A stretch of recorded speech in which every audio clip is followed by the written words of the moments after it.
UDF സ്ഥാനാർത്ഥിയെ vote രേഖപ്പെടുത്തി വിജയിപ്പിക്കുക. കഴിഞ്ഞ തവണ PJ ജോസഫ് ആയിരുന്നു തൊടുപുഴയിലെ UDF സ്ഥാനാർത്ഥി. എന്നാൽ ഇത്തവണ തൊടുപുഴ നിയമസഭാ മണ്ഡലത്തിൽ ഒരു ചോദ്യം ഉയരുന്നുണ്ട്. അത് PJ ജോസഫ് മത്സരിക്കുമോ എന്നുള്ളതാണ്.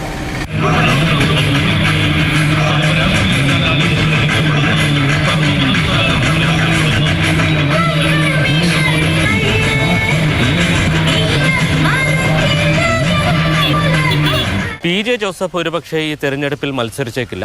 പ്രായവും അതോടൊപ്പം തന്നെ അനാരോഗ്യവുമാണ് അദ്ദേഹത്തിന് വെല്ലുവിളി. എന്നാൽ ഈ ഘട്ടത്തിൽ അദ്ദേഹം മത്സരിക്കുമെന്നോ മത്സരിക്കില്ല എന്നോ പറയാൻ അദ്ദേഹമോ അദ്ദേഹത്തിൻ്റെ പാർട്ടിയോ തയ്യാറല്ല. കേരള കോൺഗ്രസ് പാർട്ടി സംബന്ധിച്ചിടത്തോളം പാർട്ടിക്ക് ഒരേ ഒരു നേതാവുള്ളൂ. അത് യഥാർത്ഥ കേരള കോൺഗ്രസ് നയിച്ചുകൊണ്ട് പോകുന്നത് PJ ജോസഫാണ്.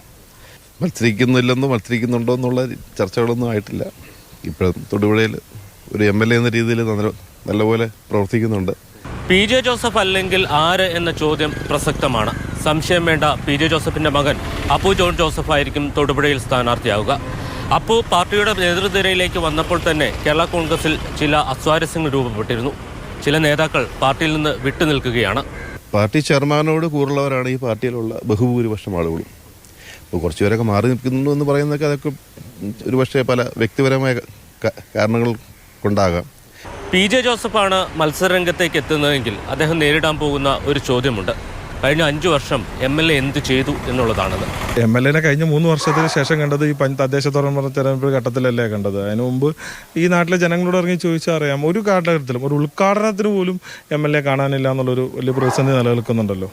അടുത്ത 3 മാസം കൊണ്ട് രാഷ്ട്രീയ സാഹചര്യങ്ങൾ മാറിമറിയാം. PJ ജോസഫ് മത്സരിക്കേണ്ടത് അനിവാര്യമാകുന്ന ഒരു രാഷ്ട്രീയ സാഹചര്യം രൂപപ്പെടാനും സാധ്യതയുണ്ട്.